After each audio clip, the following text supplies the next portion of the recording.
job creation and the economy. The president stopped through Winston-Salem today. We'll have full coverage of his remarks coming up.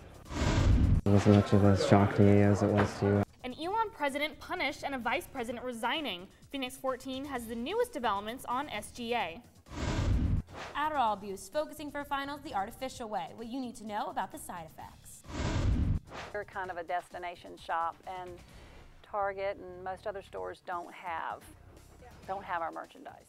Holiday sale battles between local shops and national chains will tell you who's stacking up this holiday season. Good evening, Elon. I'm Sophie Nielsen-Colding. And I'm Julie Morris. Phoenix 14 News starts right now.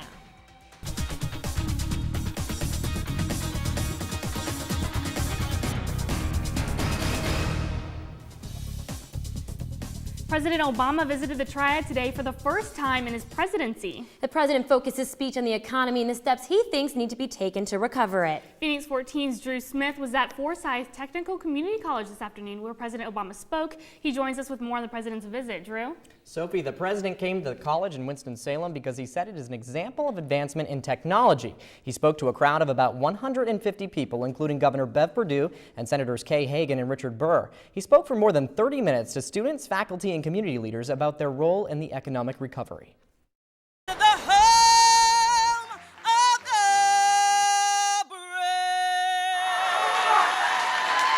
The gym at Forsyth Tech buzzed with excitement. I was very excited. I didn't even sleep last night. You want a little sip? And Obama supporters outside in the cold caught the feeling too. Where else would I want to be today? That's it. Even in the cold. Even in the cold. I'm impressed. I'm surprised that he's coming to Forsyth Tech. We need to support our president. The president chose to speak here at FTCC because of the amount of people there preparing for the much-needed technology field, a direction he'd like to see the rest of the country go in. We know what the future could look like for the United States. We can see it here at Forsyth, in your laboratories, in your research facilities, and over at the biotechnology firms that are churning out jobs and businesses. President Obama's words inspired one student to take immediate action. I'm gonna go study. I really want to do well and aim higher. FTCC staff members are honored by the presidential attention they're receiving, a sign they say they're doing something right. This is what we want to hear, that we're training people for the future. Your unique partnerships that you're building with advanced manufacturing and biotechnology firms will ensure that the businesses of the future locate here. They come here. They stay here. They hire right here in Winston-Salem. In addition to a focus on technology, President Obama said Forsyth Tech is an example of the recovery plan in action. Much of the upgraded technology in the school was purchased through the help of the stimulus package, according to the college's president. Julie? Thanks, Drew. We'll have more on the president's airport security later in the show. Phoenix 14 was the first to tell you about charges filed against SGA Executive President Taylor Martin. Those charges became official at the SGA Senate meeting on Thursday evening. Jason Puckett joins us with more. Jason? Thanks, Julie. After Thursday's Senate meeting, a preliminary hearing was held to decide whether or not the charges were serious enough for a formal hearing before the full Senate. SGA advisor Janelyn Patterson filed the charges, alleging that Martin brought several friends to his SGA office after a sorority formal on November 15th. The allegation was read by Hillary Sursick, who was appointed as charging advocate for the hearing. Martin was represented by defending advocate Rachel Long, who denied these claims. Long read several statements from Martin and his friends about what happened that night, and also read a character statement written by SGA Executive Treasurer Matt Campbell. But most shocking was the statement Long read from Patterson herself, defending Martin and downplaying the allegations against him. Martin was found guilty of a minor charge of conduct unbecoming of a senator, and as a result of his conviction, Martin has been asked to write a formal apology to the student body. Martin was not the only executive officer who caught attention at Thursday's meeting. Now attention is turned to Martin's vice president. Executive Vice President Joe Slocum surprised the Senate by announcing his resignation as vice president. Slocum is stepping down because of health complications. His resignation became effective Thursday night, and junior class president Sam Warren is taking his place. It was as much of a shock to me as it was to you. I found out yesterday, so I haven't really had time to process it all yet. Warren not only replaced Slocum as the executive vice president, but also took over as the chair of the Judiciary Committee. This means that Warren presided over Martin's hearing Thursday night. Live in the studio. Back to you, ladies. A new group of Elon students is reviving a request for a late-night bio bus route. Phoenix 14's Tim Barber first told you about a movement to add extra bio-bus routes last fall, but a group of students in Gary Palin's entrepreneurship class came to the SJA Senate meeting Thursday asking for action. The group put together a proposal including 2 bus routes that would take students from their off-campus apartments to the Caggard Avenue corridor. At the conclusion of the group's presentation, the Senate took a straw poll vote to gauge the interest of its members supporting the proposal. The Senate preliminarily approved the late night route on a vote of 36-2. It's early December, which means early decision applications for Elon admissions. Elon Vice President of Admissions, Susan Klopman, said that of more than 300 early decision applicants, nearly 85% were accepted. Klopman said the new students have a fantastic academic profile. North Carolina led with the most applicants, closely followed by Massachusetts and Maryland. Now, Klopman says the admissions office is working hard to get early action exceptions out by December 20th.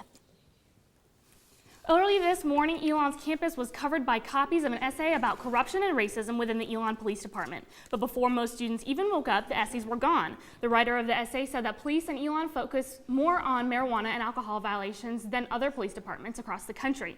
The writer also said they know several African-American students who think they were pulled over while driving because of their race. Many students around campus didn't even know about the paper, but the writer says they hope this will spur future protests by Elon students. Elon Police Chief Lavelle Lovett says that almost none of the claims made by the writer were based on fact. There's a lot of false information, a lot of erroneous information, a lot of blanket statements that are made that pretend to be facts, and they're really not based on any facts that have been that can be verified. Imagine a website with local deals and the cheapest alcohol prices. That's what some Elon students did and made fratwater.net. Fratwater shows beer prices for competing stores like Harris Teeter and Lowe's Foods. Prices and deals are updated weekly. Students can also compare prices for beverages purchased at Sandy's, West End, and Fat Frog. The site's creators say the point of the website is to search for beer prices without having to drive away. So far, Fratwater only shows prices for stores near Elon. 100 Proof is 100% gone. Our Mallory Lane is live in the studio with more on the newest alcohol ban in North Carolina. Thanks, Sophie. North Carolina has a new ban on alcohol, hoping to make students safer. I found out exactly which product will not be on the shelves. Off the shelves and out of your hands. A new North Carolina law began December 1st that bans sales of 95% pure grain alcohol. ABC liquor stores across the state are not allowed to sell products above 151 proof. That means any liquor with an alcohol volume above 75.5%. This is a video from YouTube of students chugging Everclear alcohol, one of the reasons why the state is taking the liquor away. Everclear. You see that? 95% alcohol. Warning, consumption may endanger your health. Supervisor for the ABC board, Steve Small, says State ABC Commission decided they didn't want to be responsible for selling it anymore. Liquor stores will continue to sell what they have left of the Everclear products, but once it runs out, they will start selling it at a lower proof. Steve Small told us he doesn't think the ban will have an effect on the ABC stores in North Carolina because Everclear is just a small percentage of what they sell. He says it's just like a drop in a bucket. Thanks, Mallory. Goodbye, Everclear. Hello, Whip Lightning. Whip Lightning is the newest treat with a kick. It contains whipped cream and alcohol and is already becoming the newest buzz on college campuses. Whip Lightning comes in a variety of flavors. The sweet treat contains 18% alcohol content. That's 3 times the amount found in most beers. Whip Lightning is not available in North Carolina, but in some neighboring states like Virginia, South Carolina, and Georgia, the buzz is available in stores. That's not the newest campus fad. As finals approach, some college students are abusing stimulants to stay focused. Phoenix 14's Nicole Chadwick has more. Finals week means cracking open books, and for some students, opening a prescription drug. Sydney Briley was diagnosed with ADHD when she was 17. Always been very I can't sit still, and I can never focus on anything for a long time. Then she started taking Concerta, a controlled substance stimulant which helps treat ADHD. It basically just keeps me focused. Some students would prefer to use these drugs for non-medical purposes, getting good grades. Drugs like Adderall can increase attentiveness, making it easier for some students to get their work done. In a survey at Elon last fall, 6 to 7% of students admitted using prescription drugs for non-medical purposes in the past month. According to the Addiction Medical Journal, this increases to rates as high as 25% in high-stress colleges. For a lot of people, the reason behind it is because it is a prescription from a doctor. And so you feel like, well, it's from a doctor, it's okay. Being focused and not having to study as hard for your test may seem like a good outcome, but there are consequences for using these instead of these. Using non-prescribed stimulants such as Adderall is considered a felony on Elon's campus. There are also dangerous side effects. If you yourself don't know that you have a heart condition or something like that, it can really interact badly with your own health. Side effects may include unusual or disturbing thoughts, hallucinations, seizures, and extreme restlessness, none of which are ideal before taking your finals. Nicole Chadwick, Phoenix 14 News Tonight. To avoid popping pills, here are more natural ways to increase attentiveness during exams. According to the health magazine Vibrant Life, protein-rich foods like soybeans improve mental performance. Carbohydrates give the brain energy, so stock up on pretzels or pasta for that extra kick. Plain water is also crucial. The magazine says that drinking more water is necessary for concentration and alertness. Coming up on Phoenix 14 News, empty highways but relaxed airports. Find out how the president's arrival changed the streets but not the runway. That and more coming up after the break. They'll drive to come here to get the merchandise. What local shops are selling to stack up to national competitors coming up.